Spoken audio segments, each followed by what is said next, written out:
এখানে তো টাকা পয়সা দিয়ে ভোট হয়, এক প্রলোভন হয়, আদি প্রশাসন হয়, ভয়ভীতি প্রদর্শন হয়, এটাই তো ভোট। এখানকার কড়া পুলিশি পর্যবেক্ষক দরকার। এখানকার পুলিশ প্রশাসনের উপরে নির্ভর করে যেন ভোট না হয়। অধীর চৌধুরীকে হারাতে ডিআইজি কে নিয়োগ করা হয়েছে নদিয়া মুর্শিদাবাদে। টাকা পয়সা দিয়ে ভোট হয়, এক প্রলোভন হয়, আদি প্রশাসন হয়, ভয়ভীতি প্রদর্শন হয়, এটাই তো ভোট। এখানকার ভোটের আগে গরিব মানুষদেরকে পয়সা দেওয়া হবে, তাদেরকে প্রলোভন দেখানো হবে, ভোট দাও চাকরি হবে, ভোট দাও নোট পাবে। একদিকে প্রশাসন তার সন্ত্রাস, আরেকদিকে তৃণমূল পার্টির তার প্রলোভন। এই প্রলোভন আর প্রশাসনের এই যৌথ আক্রমণ চলবে বাংলার ভোটারদের উপরে। তাই শুধু আর্থিক পর্যবেক্ষক দিলে হবে না, কড়া পুলিশি পর্যবেক্ষক দরকার। এখানকার পুলিশের উপরে ভরসা করে যদি ভোট করা হয় তাহলে ভস্যে ঘি ঢালা হবে। একথা আমি নির্বাচন কমিশনকে বারবার করে বলেছি, আজও বলছি। এখানকার পুলিশ প্রশাসনের উপরে নির্ভর করে যেন ভোট না হয়, তাহলে ভস্যে ঘি ঢালা হবে। পরিকল্পিতভাবে প্রশাসনের রদবদল হচ্ছে। অধীর চৌধুরীকে হারাতে ডিআইজি কে নিয়োগ করা হয়েছে নদিয়া মুর্শিদাবাদে। তার নেতৃত্বে এই মুর্শিদাবাদে বিভিন্ন থানার আইসিদেরকে নিয়োগ করা হচ্ছে যারা তৃণমূল দলের হয়ে ভোট করবে। ইতিমধ্যেই তারা বিভিন্নভাবে কংগ্রেস কর্মীদের ভয় ভীতি দেখানো শুরু করে দিয়েছে। ওদিকে ডিআইজি সাহেব যিনি এখানকার এসপি ছিলেন গতবার, তার নেতৃত্বে আমাকে হারানোর জন্য 269টা বুথ লুট হয়েছিল। আমি না হারাতে সব থেকে বেশি দুঃখ পেয়েছিলেন সেদিনের এসপি এবং সেদিনের ডিএম। তাদেরকে দায়িত্ব দিয়ে দেওয়া হয়েছে, অ্যাসাইনমেন্ট দিয়ে দেওয়া হয়েছে, ম্যান্ডেট দিয়ে দেওয়া হয়েছে। মুর্শিদাবাদ চাই তৃণমূলের, তারা নেমে পড়েছে। ঘন ঘন তাদের ভ্রমণ চলছে মুর্শিদাবাদ জেলায়, পুলিশদের সঙ্গে ঘন ঘন মিটিং চলছে। কি করে লুটপাট হবে, কি করে ভয় দেখানো হবে, কি করে কংগ্রেসকে দুর্বল করতে হবে, তার পরিকল্পনা চলছে। থানায় থানায় সেই সমস্ত তৃণমূলের যেগুলো আগুন খেকো পুলিশ অফিসার, তৃণমূল ছাড়া কিছু বুঝে না, তাদেরকে নিয়োগ করা হচ্ছে এসআই থেকে, এএসআই থেকে, আইসি থেকে, সব পদে। অতএব এখানে নিরপেক্ষ প্রশাসন বলে কিছু নেই, থাকবে না, এটা আমরা 100-200 নিশ্চিত। এখানটাই একটা জিনিস রয়েছে যে তৃণমূলের এই বিজেপি দুটো ক্যান্ডিডেট, এটা রটেছে মানুষের মধ্যে। বিজেপির দুটো ক্যান্ডিডেট কংগ্রেসের বিরুদ্ধে, এই কথা 2019 সালেও বলেছিল। চীনে ভিজবে না, কারণ ইন্ডিয়া জোট ভাঙার পিছনে যেটা মূল কারণ, সেটা বিজেপিকে মদত করা, মোদীকে মদত করা, মোদীর সামনে আত্মসমর্পণ করা। সারা দেশ কথা বলছে।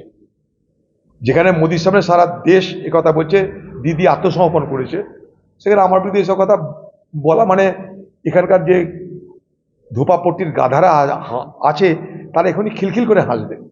এটা পাসওয়ান পরিবারের অন্তর্কলহ। কারণ এর আগে চিরাগকে যখন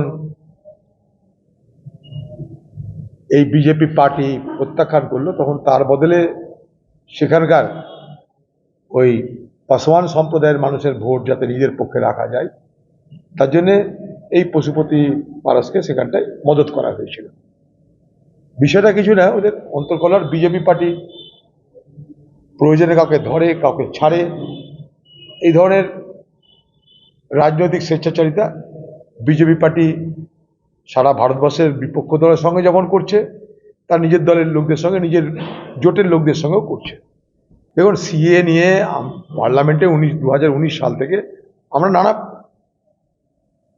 বিষয় তুলে প্রতিবাদ করেছি। সেই আইন যখন পাস হয় তখন তার বিরোধিতা করেছি আমরা। কারণ সিএ নিয়ে মানুষকে বিভ্রান্ত করা এবং বিভ্রান্তি করে সাম্প্রদায়িক বিভাজন করে তার সঙ্গে ভোট আদায় করা, এটা হচ্ছে মূল লক্ষ্য সিএ। সিএ দ্বারা কোন মানুষের কোথায় কি উপকার হয়েছে আমার জানা নাই, কারণ পুরো ব্যাপারটা মানুষ সবটা জানেও না। আমার মনে হয় মানুষের সব বিষয়টা না জানার সুযোগ নিয়ে প্রথমে মানুষের মধ্যে ভয় ধরাও, তারপর ভরসা দাও, তারপর ভোট আদায় করো। এই হচ্ছে লাইন এদের। প্রথমে ভয় ধরিয়েছে, তারপরে ভরসা দিয়েছে। সে যেমন বিজেপি তেমন তৃণমূল, এই রাজনীতি তারা করে। কংগ্রেসের সরকার 1955 সালে সব আইন স্পষ্ট করে দিয়েছে, কারো কোনো অসুবিধা হওয়ার কোনো কথা নাই, কোনো অসুবিধা নেই। জোর করে ভয় ধরাও, আর জোর করে ভয় ধরি তারপরে ভরসা দাও। এই হচ্ছে সিএর কে ব্যবহার করার বিজেপি পার্টির পরিকল্পনা। কারণ এই মানুষকে নতুন করে আবার দরখাস্ত করতে হবে যে আমি অবৈধভাবে প্রবেশ করেছিলাম, এই অদ্ভুত যুক্তি মাথায় ঢুকে না আমার। তাই জন্য পার্লামেন্টের মধ্যে দাঁড়িয়ে সেদিন আমি বিরোধিতা করেছিলাম, তার অন রেকর্ড দেখতে পাবেন। জয়েন্ট পার্লামেন্টারি কমিটি যেটা হয়েছিল, সেই জয়েন্ট পার্লামেন্টারি কমিটির মেম্বার ছিলাম, সেখানেও এই আইনের বিরোধিতা করেছি। কারণ এই আইনের মধ্যে দিয়ে খামোখা বিনা মতলবে দুই সম্প্রদায়ের মধ্যে বিভাজনের রাজনীতি করা হচ্ছে, যার কোনো ভিত্তি নেই, কোনো ভিত্তি নেই। আরামসে এত বছর ধরে, স্বাধীনতার পর থেকে এত বছর ধরে এগুলো চলে এসছে, তারই কোনো অসুবিধা হয়নি।